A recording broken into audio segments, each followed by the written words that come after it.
Mostafa.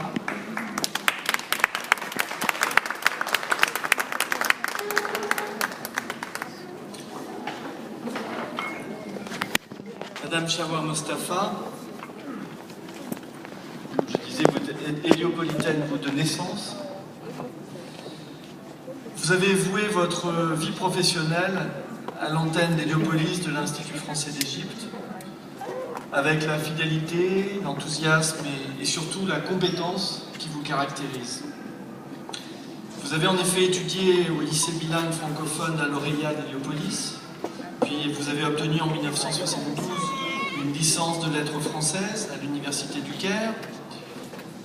Vous rejoignez immédiatement les équipes d'enseignants du Centre culturel français d'Héliopolis, où vous vous faites d'emblée remarquer par vos qualités de pédagogue, votre connaissance raffinée de notre langue et votre dévouement à sa cause.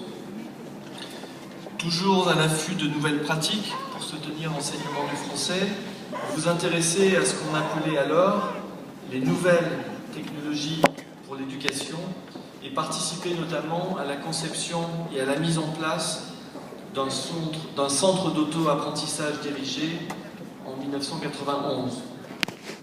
Ce centre a contribué par son côté innovant à attirer de nombreux apprenants au centre culturel en donnant une image moderne, plus ludique également, de l'acquisition et de la pratique de notre langue. En 1998, vous êtes nommée coordinatrice pédagogique des cours pour adultes. C'est là une reconnaissance tout à fait justifiée et méritée, une reconnaissance de vos qualités de professeur et de votre expérience. À ce titre, vous devenez formatrice des enseignants débutants de l'Institut, tâche lourde mais fondamentale pour l'établissement. Toujours soucieuse de maintenir l'harmonie des équipes et d'intégrer les nouveaux arrivants, vous participez également à l'intégration des volontaires internationaux qui se succèdent à Héliopolis. On en parlera plus tard. Madame Chawar Mostafa, vous avez enseigné avec beaucoup d'enthousiasme et de dévouement tout au long de votre carrière la langue française à de très nombreux étudiants. Ils vous en savent aujourd'hui gré. Formatrice dans l'âme, d'ailleurs, vous continuez même à la retraite, vous continuez de servir l'Institut français d'Égypte à Héliopolis avec beaucoup de loyauté, à transmettre votre savoir et votre expérience à toute l'équipe pédagogique et même en continuant à enseigner ponctuellement comme vacataire. Madame Chawar Mostafa, c'est une enseignante remarquable que nous honorons ce soir, un professeur, dans l'acception la plus noble du terme, un professeur qui a voulu toujours transmettre à ses étudiants son amour de la langue et de la culture française et qui a soutenu tout au long de sa carrière, par ses actes et son comportement, la coopération française et la francophonie en Égypte. La République française souhaite vous en remercier.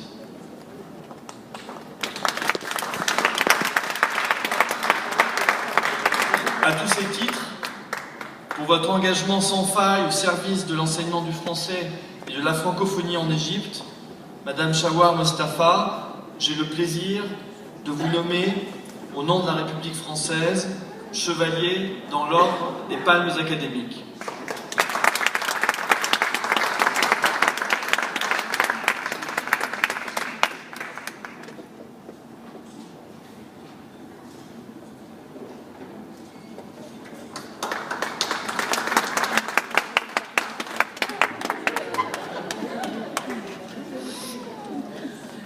Mesdames et messieurs, bonsoir. Je voudrais tout d'abord remercier tous ceux qui se sont donné la peine de venir et partager avec moi cet événement. Vous n'entendez pas? Non. Je répète. Et mes remerciements s'adressent en particulier à Monsieur Lavaux, le conseiller culturel, et à Madame Agag, la directrice de l'Institut d'Héliopolis. Je suis profondément touchée et honorée de recevoir cette distinction que vous m'accordez et vraiment les mots me manquent pour vous exprimer toute mon émotion. Au cours de ma longue carrière pédagogique, j'ai connu les plus beaux moments de ma vie professionnelle. Mais il faudrait reconnaître, d'après Edmund Burke, qu'on ne peut agir efficacement qu'en travaillant de concert. J'aimerais aussi ajouter, pour terminer, une citation de Joseph Joubert: « Enseigner, c'est apprendre deux fois. » Merci, monsieur le conseiller. Merci.